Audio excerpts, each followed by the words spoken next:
David Njoku. Yeah, we talk about other players from other teams. But the shocking news is that Njoku has requested a trade from the Browns. I mean, here's a little backstory. The Browns picked up the 5th-year option for Njoku this offseason, and in the same breath, signed free agent tight end Austin Hooper to a 4-year, $42 million contract. I believe is still the highest paid tight end contract living until George Kittle, of course, gets his deal. But, I mean, it's safe to say Hooper is starting for that team. Njoku also has been hurt the majority of last year. I believe he only played like 4 games because of a wrist injury he suffered early in the year. But requesting a trade still doesn't make much sense, at least to me. So, should the 49ers trade for tight end Njoku? Well, the Niners will need to pay Kittle first. I mean, we tend to do this with every player, but instead of just giving you my opinion, let's turn on the tape and watch who David Njoku really is and why he probably does want out of Cleveland. Now, because he's in Cleveland, he has had 3 different head coaches. I'm sure that has played a major factor in his growth as a player and maybe the reason why he wants out. That's 3 different playbooks for the most part. If you can't nail the coaching hire, then you're not going to nail the rebuild process, and you're going to fail at putting your players in the best chance to be successful. And the Browns, ever since I've been a fan of the NFL, have sucked, for lack of a better word. And I think it starts at the top and it trickles down. There's no stability.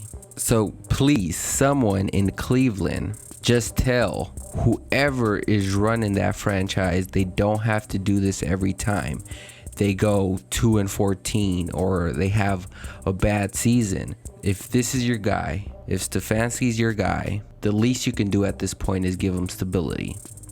Keep him around, see what he does. So I can see why players would want to leave Cleveland for that reason alone. I mean, it's already hard to be an athlete, to be an NFL player. I also feel like they didn't set Njoku up for success. Among so many other Browns players, Baker Mayfield included. I actually like Mayfield, but he's in a very tough spot right now. But a lot of this was not just on the Browns. It was on him as a player as well. You have to be consistent at what you do.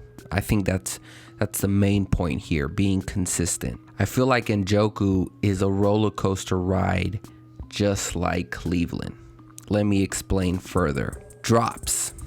We talked about this in this channel. What I hate as much as losing is penalties and having receivers drop the football. Njoku has a fair share of drops. Let's look at this past year.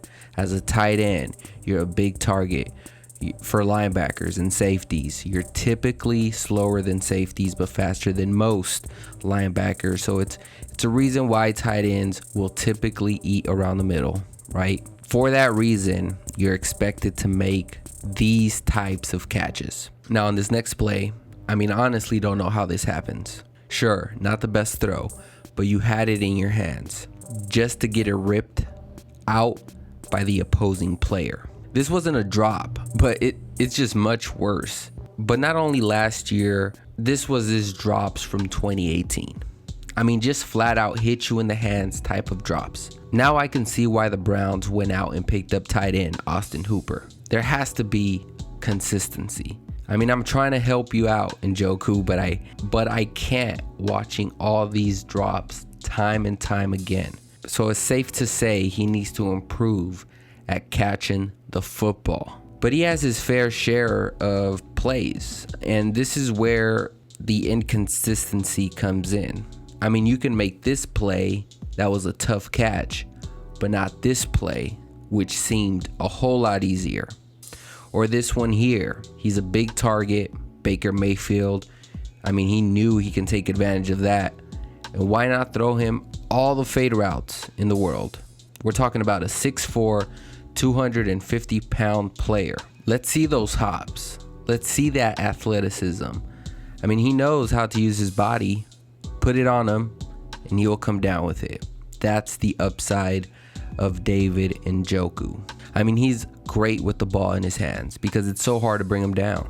But putting that ball in his hands, I guess, is where the inconsistency lies. There's plenty of tight ends that can't catch the football, or at least they're inconsistent with it. But they make it up with something else. Njoku makes it up with athletic ability. But there's no excuse for the next part. All tight ends, and I mean all, are expected to block one form or another. If Njoku wants to be taken seriously in this league and in these trade talks, you must take pride in blocking. And I just don't see that with Njoku. I mean, we're talking about him being pushed back in some of these plays. I'm no offensive line coach, but even I know something is wrong with his technique. His form is like he stops moving his feet, and it just allows the opposing player to gain leverage, push him back, direct them where they want to go, as opposed to the other way around. But all in all, do I think the 49ers should trade for David Njoku? I think you already know the answer to this one. No. I don't think it'll make a ton of sense for the 49ers. I'm not saying that it wouldn't make sense for another team, but just speaking for the 49ers, I can say David Njoku wouldn't make sense to trade for him. Even if you have to give up just like a 5th round pick, I'd say no, don't do it. I feel the Niners are comfortable with who they have as backups currently on the roster. Dwelly, obviously, Kittle, the main star. You did lose Toilolo, but you drafted Charlie Warner and picked up Chase Harrell as an undrafted free agent. So I'm excited to see what those young guys can do. But, you know, those are my 2 cents about the David Njoku trade talks. I know there was conversation last week saying, well, the Niners maybe should make a call. I don't think it makes sense. But let me hear from you, faithful. Should the 49ers make a call to Cleveland and try to pick up David Njoku? Go ahead and drop your comments below. I want to thank you all for watching my video. And as always, we will see you on the next one, guys. Peace.